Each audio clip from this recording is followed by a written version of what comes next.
Welcome to the Grit.org podcast with Colby Harris and Brian Harbin. In these episodes, they speak to top achievers in athletics and business to understand the habits and mindset they apply in order to build more grit.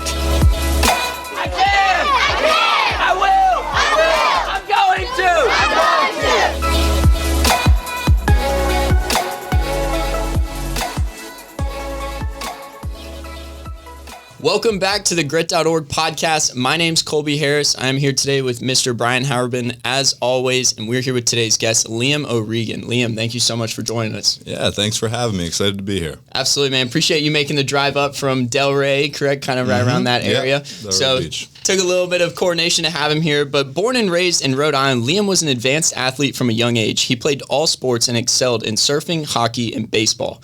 He furthered his baseball and academic career at Elon University, where he set a freshman program record with 9 home runs. Just look at this guy. Clearly, he's a long hitter.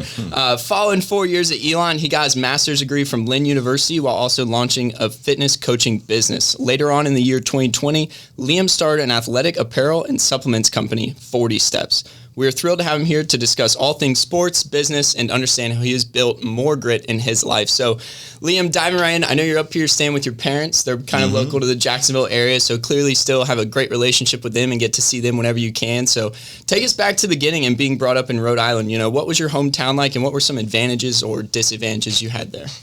Yeah, so, I really enjoyed where I grew up. It was a very community-oriented place. It was also, right on the water. So I got into surfing at a young age as well as a lot of different other sports. So that was really, kind of impactful in my early life, and obviously can kind of see how that translated down the road.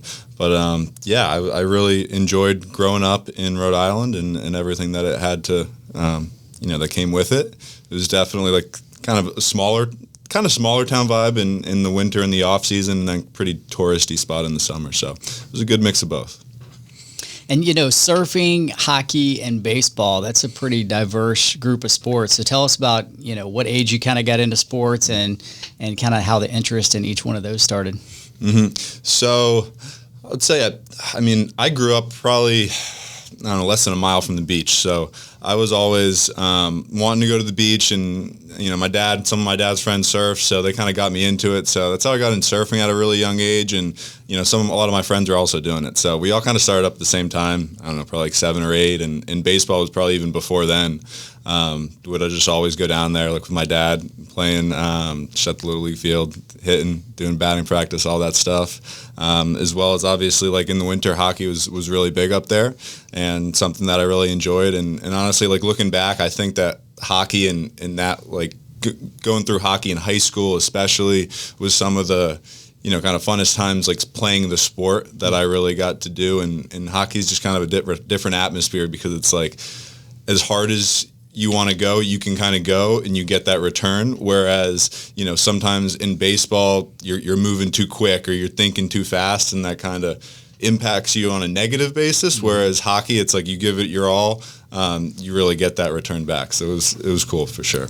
Get that chance to knock a couple people around too. Of course. Yeah, it sounds like, I grew up in 2 vacation towns, is what I call it. Everyone's there in the hot season, nobody there in the off season. Both towns have grown up, pretty much have under 10,000 year-round residents, and same sports, similar at least. I did a little bit of baseball, a lot of basketball and soccer growing up, but surfing really stole my heart. I'm excited to talk a little bit more about that today, but tell us about baseball becoming kind of your main focus. It sounds like it might come at a later time than middle school or your early high school years, but was there a certain aha moment where you're like, wow, I'm good at this and I love it, and I want to try to take my skills to the next level in this sport? Yeah, so I would say that probably happened in high school, in between sophomore and junior year, because before then, the last few years, like 7th, 8th grade, freshman, sophomore year of high school, I was traveling a lot for surfing, competing around, and really tried to take the most out of that as I could, and I got great experiences out of that. But I did kind of understand that to really advance myself to that level, I'd probably have to move away from Rhode Island because of the consistency of waves. And also, most of those, the really successful young professional surfers, like that sport has evolved so quickly now. Like there's 7, 8-year-olds throwing crazy airs and all sorts of stuff. So I kind of understood that, maybe I was a little bit behind like the top front runners at some of those places, and also, compared that to baseball with some of my opportunities. And, baseball was a great opportunity to go to college, get an education, and it wasn't like I was locked into that one path. So, that's really what made my decision on kind of going that route, and knowing that, surfing would always be there, something that I would always do. So it was kind of a win-win, and I knew it was always going to be there. Baseball offered that future for sure. Yeah.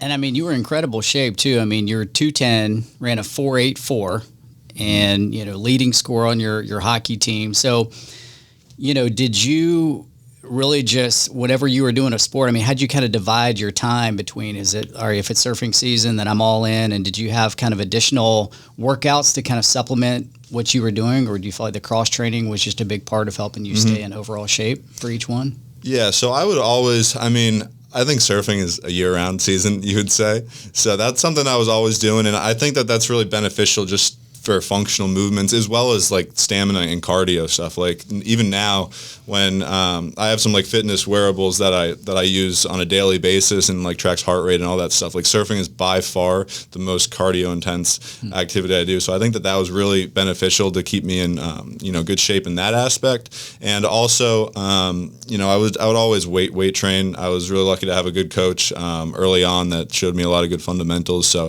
that was something that I always had in my routine, probably ever since like my freshman year of high school, just weightlifting, whether it was 2, 3, 4 times a week, whatever it was, making sure I stuck to that routine, and really, transformed into helping me out throughout different sports.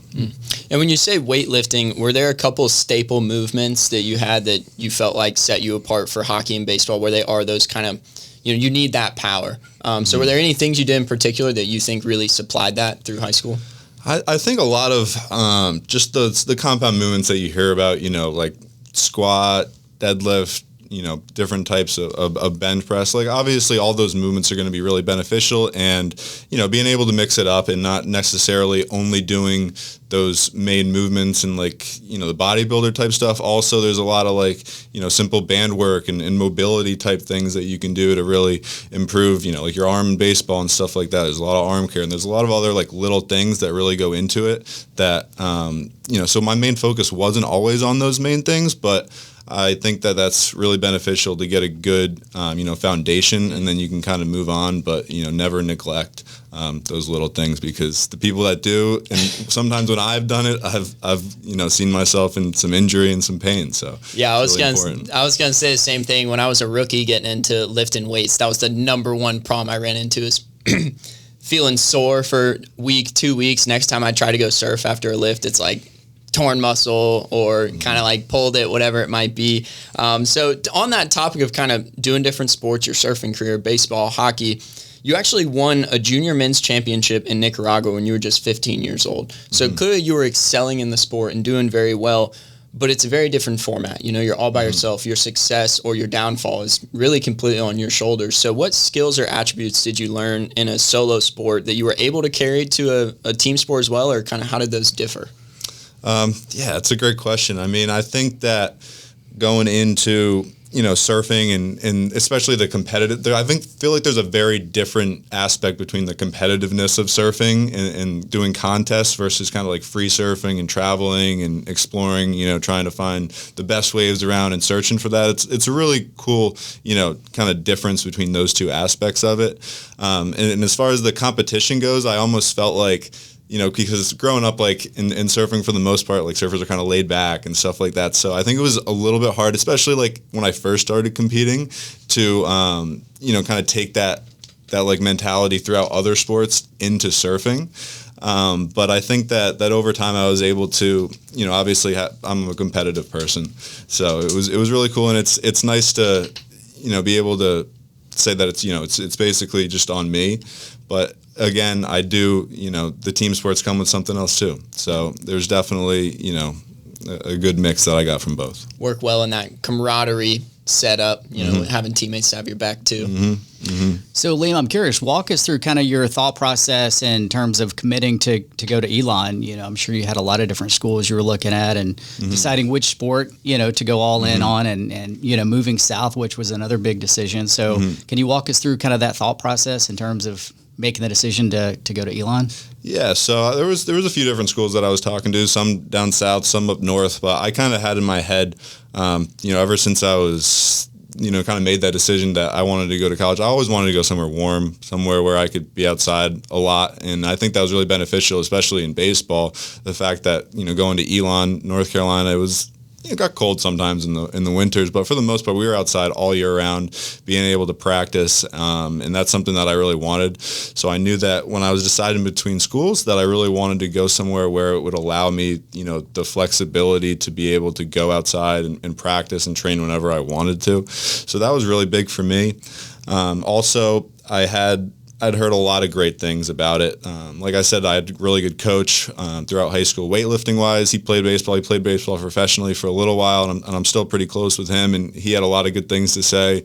And Elon's really, for the most part, like kind of a northern school. A lot of kids from Massachusetts, Connecticut, Rhode Island. So there was definitely, some other people that I knew that had said good words about it, and obviously it's a pretty good business school too. So that's kind of what led me to choosing that. Yeah, that's where I'm originally from in North Carolina, Highlands, North Carolina. I totally agree. The weather up there, you kind of get the best of both worlds. Maybe some snow in the winter, prime 70s through October and November. Really a perfect setup. So yeah, and one other thing I do want to say that I think probably is pretty important on why I chose Elon over some others is because I felt like I had a really good opportunity to play at a young age there, like as a freshman. And like you said, I did play a lot as a freshman. So I think that was really important when looking at different schools, because I think a lot of people just, want to go to the really big name schools and stuff like that where, they might not get the reps and the development that they really need. Because, throughout my college career and even, looking at some of the guys that right now are playing in the big leagues, still playing in the postseason in the big leagues, like they didn't go to big schools, but they went somewhere where they played right away, got those reps in. And if you're good enough, you're going to get found and you're going to be able to move to the next level. So I think that was really beneficial too. I think that's some of the best advice I've heard for up-and-coming college athletes is to go somewhere where you can get the reps. Practice is great and all, but if you're on the sidelines for most of the games, not only is it deteriorating your confidence, but you're not in front of the other best guys in the nation. Just kind of miss out on that extra X factor that you need to really perform when you are in the game. So like you said, you end up taking the opportunity, Elon, end up going down there. Tell us a little bit about transitioning into that, living on your own, managing school, playing baseball, while also trying to enjoy it and going out. So balancing all of that, how did you transition to that new experience for you? It was exciting, for sure. I never, like you said, I never really, was away from home for more than 2-3 weeks at a time. So it was a real new experience, living in the dorms. It was an all-guys dorm, and I think we had to pay like $1,000 in damages at the end of the year, collectively from like every person in the dorm. So that it was kind of a crazy spot. But it was a super cool learning experience, as well as like getting acclimated with college right away, but also knowing that I got responsibilities to the team, and we have 6 a.m. lifts to be at and all that. So I think that was really good to just kind of keep me on point and on track. But it was really it was a good kind of initiation in there, and I enjoyed it a lot. Well, and then freshman year you had a record of 9 home runs. Tell us, were you always a power hitter, or anything that kind of stood out about that year in terms of, I don't even know if that was a goal that you had set at the beginning, or tell us about, setting that record freshman year? Yeah. So, honestly, in my last year in high school, I think I hit 1 home run, and I was never really, I always was kind of bigger and stuff, but I don't think I really ever kind of tapped into that power until freshman year. And even in the fall, I wasn't hitting a ton of home runs or anything. I just kind of figured it out, and something that definitely helped me out that year. Like I said, I thought I had a good opportunity to play, and then a few people got injured, and I was able to, even in the beginning of that year, like if you went back and looked, like I wasn't doing good after 2 or 3 weeks. And just because of the fact that, some other guys were hurt, I probably got more reps than the average person would have got. But I think that was really big. And that's something that throughout my life that I kind of learned about myself. Like, as long as I'm doing something consistently, I can kind of keep that feel and keep it really good. So at some point in that season, and if you look back, I think I hit like 5 of those at 5 games in a row. So I'm very like feel oriented. So yeah, I mean, at that point I just kind of got in a good groove and took it from there. Found your flow state for sure. I mean, 9 is pretty incredible to think about. I think I personally don't know anyone that's hit that many in a single season. One of our previous guests, Aiden Sweat, hit one of his first homers just a matter of less than a year ago, and he's been playing baseball for 16 years, and he just got his first one. So off the top of your head, are there any homers that stand out to you as might have been like a walk-off or to clinch a win? Is there anything that you can think of that was just like your most notable home run, or even maybe one of your favorite games you got to play in while you were at Elon? So there's probably a couple different moments there. Now my freshman year, I think it was like the last one I hit, like my 9th one was a grand slam, like right over the batter's eye in center. And it was like one of those where right off the bat, you kind of knew it was gone. So that was a really cool feeling. That was exciting, as well as we were playing a ranked team, East Carolina, my freshman year too. And there was like a play at the plate. It was like extra innings. They were, I don't know, ranked top 10 or top 25 at least. And there's a guy going home, and I was able to get the ball and throw him out, and then we ended up taking the lead and winning the next inning. So those are probably 2 of like some of the biggest moments there. And, obviously you had a ton of successes, but I think we can learn a lot too from some of the setbacks, because your junior year, you ended up having a hand injury. So tell us about what that was like for you to go through that, not even as much physically as it was dealing with it kind of mentally, emotionally, and junior year, feeling like you're halfway through your college career and dealing with that. Yeah. So I think, my junior year started off, I was doing pretty well, and I was really exciting. Obviously, like junior year is a big year, to try to make it to the next level and really, produce some solid stats along those lines. And then, I think it was like halfway through the season, I got hit by a pitch in the hand. And at first I really didn't think much of it. And then I actually went back out in the field, played the next innings, and then the next time I came up, I was just trying to hold the bat, couldn't even hold the bat, and I knew something was a little bit off. And looking down the road, it was at first it was just taking some time off, didn't think anything was too bad, and tried to get back into it. Then it was like 6 months later, I actually figured out I had to get surgery, and the doctor said, 6 months, you'll be good. It just didn't really work out like that. Sometimes hand things can prolong a little bit longer than expected. So yeah, I mean, that was definitely tough. Like, it was something that I really wanted to keep playing. I was hopeful that at the end of the year for the conference tournament of my junior year, I would be back, and I was trying to swing to get in there. But, sometimes it just doesn't line up like that. And I didn't get that year back of eligibility because it was a little bit too far. But going into my senior year, I was still dealing with some of those issues. Tried to play a little bit in the beginning. Again, it was still bothering me. So that was a tough decision, because I knew that if I was either going to try to transfer after that to be able to play an extra year, just because Elon didn't really offer a 5th-year program or a master's program, so I knew I would go somewhere else. Or if it was, this was going to be my last year playing college baseball, and I kind of had to toughen through it. So that was a tough decision, but I felt like I wanted to give myself at least another full year playing baseball. So I kind of held off, but and it was tough to not be out there on the field, probably near the back end where, maybe I could have or something. But so it was a tough decision, but I think, you got to kind of look at what's best for you and what'll make you feel good at the end of the day. And so that's what I ended up doing. Yeah, I'd say long term too, man. You only got 2 of these, so got to keep them in shape. Don't want to go back out there and have something go wrong. So you did end up transferring to Lynn University, start your master's program, play as a 5th-year player. So after that recovery, you still went on to hit 4 home runs and have 17 RBIs in your single season at Lynn. So at this time, you just kind of briefly mentioned taking it to the next level. Once you were finishing up at Lynn, did you have any desire to try to further your baseball career, or were you ready to hang them up by the time that season ended? I mean, I definitely, had hopes and everything to do that. However, obviously that season was 2020, so that was COVID, so our season got cut short. We, only played probably like 15, 20 games at that point. And I was, still hopeful, but also at the same time, I knew, I'm kind of an old college player at this point.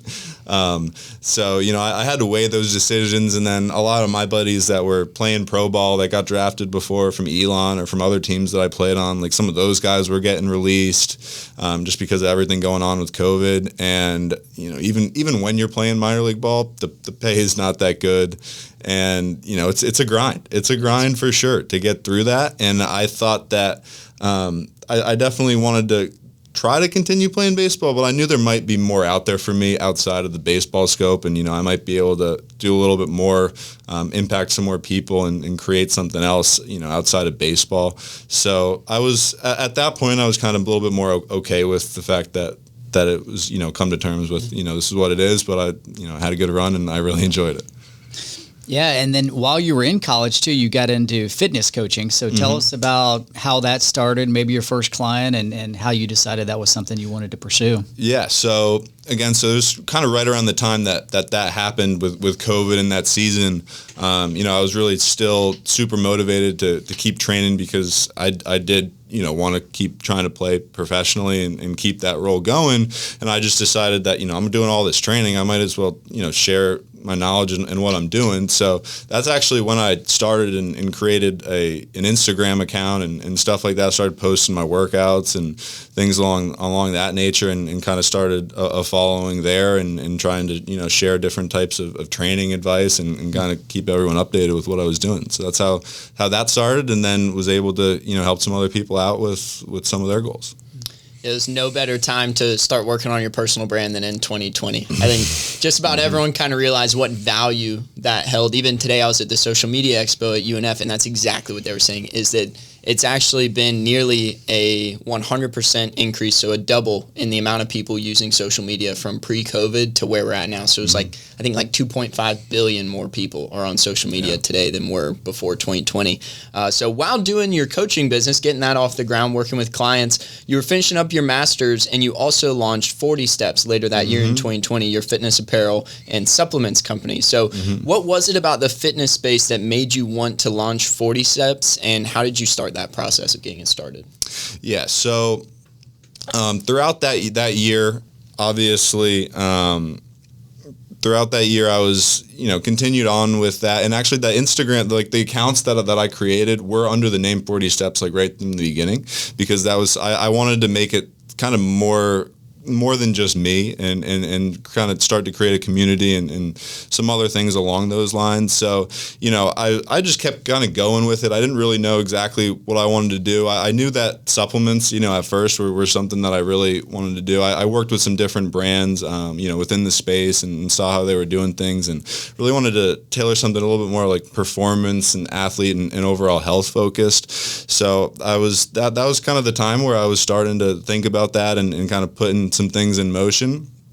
So yeah, that's kind of how that evolved, and I think it took almost like a year to really get that going. There's a lot of kind of back end stuff that I had to do there, but yeah, that was definitely a big kind of transition point, and my first start was really learning what is all involved in business. So tell us about FortySteps. How you came up with the name, what it means to you. So FortySteps actually relates back to a place in Rhode Island where I grew up, and it's 40 steps that goes down to the water. So it's like 40 stone steps at the bottom. There's kind of like a surf spot, which is, it kind of incorporates, some things that I'm about and what the FortySteps brand is about. And it's also a place where a lot of people do workouts. So there's a lot of different local gyms there. People come there at like 5 a.m., 6 a.m., and do workouts. They get after it early in the morning, and at the top of the trail there's a running path. So it really kind of emulated and kind of brought together a lot of those aspects that I wanted to bring to a brand. So that's why I named it and put it under FortySteps. I love that. I think that's a perfect genesis of company name, that you have such a solid story like that and able to coordinate it too with where you were brought up and something that means that much to you as well. So like you said, it took about a year to really start coordinating everything. And you did eventually end up getting to that point where you had your first apparel drop. So tell us a little bit more about that process and how you brought everything into fruition. Yeah. So I think that something that some people don't know is that I started wanted to do supplements, and that's still like, pretty much the main primary focus of our brand. However, just supplements take so long to really get everything right, go through the testing and do everything right, because that's what we wanted to do from the start. We wanted to be very transparent with everything we're doing, making sure it's really high quality products that we, provide. So that took a long time. And when we were getting that going, I was like, we got to, do some apparel as well to kind of go with the brand. And, before we knew it, that was like we had a lot of apparel. We were getting kind of like a line ready to go. And it was like, all right, we might as well just start this right now and start the brand and grow it with what we have. And then when the supplements are ready, that's when we ended up coming out with those. So I'm curious with the supplements, I mean, obviously there's a huge array of supplements out there. I mean, how'd you end up curating which ones you wanted to focus on promoting and why they were important to you? Mm-hmm. So I was always someone that was, really into what I was taking and everything. And, I tried a ton of different things to see what benefited me the most. And for the most part, I just kind of took for the, what products I really liked, what I thought might have been missing or what could have been a little bit better, as well as worked with some different, nutritionists and food scientists and stuff like that to really, make a good formula that would provide me the results that I was looking for and the results that I knew I got from kind of mixing some different things together to really kind of create a product that was something that I really believed in and that I really wanted to take and that I thought could help a lot of other people. Yeah, I love on your site, it says everything you need and nothing you don't. Mm-hmm. And I think that's the biggest problem with pre-workouts and protein powder and all these fat burners that you can find online. Right. So it's good to know there's people out here trying to make a stride in the right direction, because same here, I try to pay attention to that sort of stuff and what I'm taking. So you now sell your products at about 12 retail locations, which is a super solid number for only a year and a half now. Tell us a little bit more about acquiring those partners, building those relationships to where you could get your products in the retail stores. Yeah, so starting off, it's we're not in any big, huge like chain locations or anything. So I think it was really influential to just meet other people in the space and just make those kind of connections. I think just kind of being a good person, being sociable, and kind of sharing your values with theirs, and getting to know other people and what they're doing, and kind of their customer base and their clients, and what might make a lot of sense for them, as well as I think people buy from who people are as a brand, and not necessarily just their products and what they really stand for. So I think that was really big to meet certain people and to kind of just share everything that we're about. And so that was really exciting to be able to get into some different places and especially just start local and stuff like that and serve local communities. Nice. Just start opening some new doors of opportunity. Mm-hmm. And you guys have gotten into NIL, right? So is the name, image, likeness with athletes. So tell us how that started and maybe what you've learned from the process and navigating. I know it's kind of a newer process now.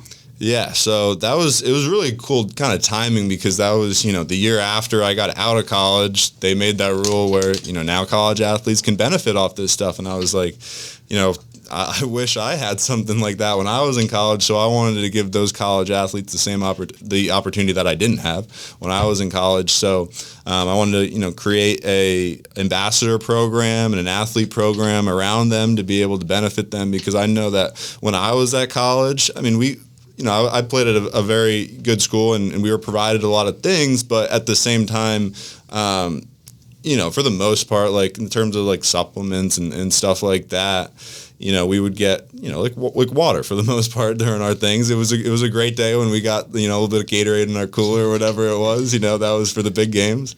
So, I wanted to be able to kind of provide athletes with, maybe some other extra, beneficial things that they can be taking to really, up their performance and, up their recovery and all that type of stuff, and be able to also, learn how to work with the brand, because I think a lot of college athletes, whether they go to play professionally or not, they can learn a lot of good things about, just sharing what they're doing. And I think a lot of people can benefit from some of the routines and workouts and, how being a college athlete is, and just trying to, work with them on the best ways to, kind of build their own personal brand, through, working with us and doing other things. So I think that was something that I really enjoyed and something that I wanted to provide to college athletes. Yeah, so kind of piggybacking on the NIL question, obviously influencer and affiliate marketing has arguably become one of the number one ways that new businesses or even very accomplished businesses try to get their product in front of people. And you've used the word community a lot so far and just trying to build that under your brand. So what can you say about just the importance of the NIL partnerships and influencer marketing in relation to helping get your business off the ground so far? Yeah, I mean, I think it's been huge. I think that everything is built around community. Like it's one thing to build a great product, but it's another thing to build a brand. Like that's the most successful brands, the ones that, are still here today that were here 50 years ago are the ones that really built the community. And when you see something, you see a logo or whatever you see, you kind of know what that brand stands for. So that's what I wanted to do and build a community of like, driven people that believed in similar things and, really wanted to get better outcomes. So that's what I did that for, yeah. And so in addition to the supplements, in addition to the apparel, I know you're still involved with the fitness coaching, and one of your programs is for business professionals to lose 10% body fat over the course of 10 weeks. So can you give us like a bird's eye view of what that looks like or what they could anticipate? Yeah. So I've worked with a variety of different clients, whether it's, they're trying to lose weight. Obviously, that's probably lose weight, lose body fat. That's on the number one thing, but it's not just that. It's about improving performance and, long-term functionality so that they can kind of establish really good routines and stuff so that they can carry and benefit them, throughout their life, and so that they can, impact others with some of the knowledge that they learn. So when, I work with a client, it's really important for me to be able to find solutions for them that are realistic, that they can do, not just for, like you said, the 10 weeks, but something that they can continue to implement after, those 10 weeks, and that they can continue to carry on. I'm not a huge believer in the fact that, if someone has a trainer, they should have them forever. I think that, they should learn from them and really understand, what's necessary for me to get in good health and where I want to be. And obviously, if there's some other things like down the road, like obviously everyone will have different questions and stuff, but I think it's really important to, just kind of share that understanding of, why people are doing certain things, as well as, really looking into their schedule and what makes the most sense for them and what is a long-term solution and something that'll really benefit them, throughout the course of when they go through that as well as after. Yeah, and I think the consistency thing, just like you said, is the biggest. And I love that you take that client with intent to eventually let them spread their wings and go out to kind of pursue it on their own and keep their own fitness in check and their diet. So I do have a question to the fat loss point. Again, obviously there's a huge debate, and this is probably arguably one of the most searched things on YouTube is how can I lose body fat in X amount of time? So everyone has a lot of different takes, but from your perspective, what's your idea on the calories in, calories out? Is it that simple? What would someone really need to do if they were just strictly saying, hey, I want to lose body fat during the next 10 weeks? Yeah, so I mean, it depends from person to person. And obviously, the science is, calories in, calories out. If you eat less calories than you burn throughout the day, you will lose weight. However, obviously, a lot of it, you can't just eat whatever you want to get to that calorie goal. There's certain, macronutrient things that everyone needs to hit. It's different for everyone, but, you need to be able to take that into consideration, as well as, the weight training aspect of things, because if someone's, is weight training more, their ability to burn fat and everything is going to be higher. So it's really, you got to take everything into consideration. And, some people, like you said, might just, eat a lot less calories than they burn or whatever it is and start this diet. However, that's like an unsustainable diet. And, maybe they're not incorporating all the other things correctly that they need to actually make that happen. And that's why sometimes, people lose weight, but maybe they don't look that much better or look that much different. So it's really, a mixture of the resistance training as well as learning, what you really need in your diet to make that work. So it's a combination of everything. But, at the end of the day, there's some science behind it. Yeah, I'm curious too with, let's talk about the majority of people, not specific cases, but what do you find that most people are not getting out of a typical daily diet that they really need supplements for? I think for the most part, it's it's protein for the most part that people just aren't really getting in their diet. And also, it's kind of been surprising over the last year or so that the people that their diet's so all over the place. It's like, one day they might be eating, 3,000 calories. The next day it's like 1,200, and there's really no huge consistency. Also, like just simple things like drinking water. Like there's so many people's probably, moods or feelings or how they feel throughout a different day could just be fixed with if you drink enough water throughout the day. So it's really in water, sleep, like the basics are always going to be the basics, and that's where people need to start. So that's one of the main things, making sure that, your diet's on point, your sleep schedule's on point. Even before we get into some of the movement and program design of everything that we do, you got to make sure those basics are there before you can really move on. Yeah, I love the aspect of getting your sleep, because I think that's one of the most scientifically studied things out there is how important that is. So I've been pretty diehard dedicated for at least 6 to 8 hours of sleep every night. It's like, and if I don't get it, I'm going to need at least an hour and probably 300 milligrams of caffeine to get me going the next day. So looking back on your entrepreneurial career and even kind of into your baseball career and representing yourselves in your own personal brand, how would you say your knowledge varies from what you learned in college and getting your MBA to now just diving in headfirst to business? I think that it definitely established, a good foundation, so to speak. But I definitely think that the majority of everything that I've learned is in business, and, some of the probably most impactful things I've learned have been post-college, post MBA, is just kind of getting out there and starting it and just trying to do it, figuring it out, taking those failures and learning from them, as well as something that, I probably could have done a little bit sooner is really find those people that have done it. I think, like even now, like I got, coaches for a lot of different things in my life, and I coach people. I think that being able to learn from people that have already done it and they know how to do it, and they can, relay that knowledge to you so that you can shorten your gap of how long it takes you to learn everything. And that's really, I think, the biggest takeaway from stuff I've learned is to be able to, get information from people that have already gone through it, save you a little bit of time so that you can keep kind of propelling forward like that. Definitely, just that teachable, coachable mentality.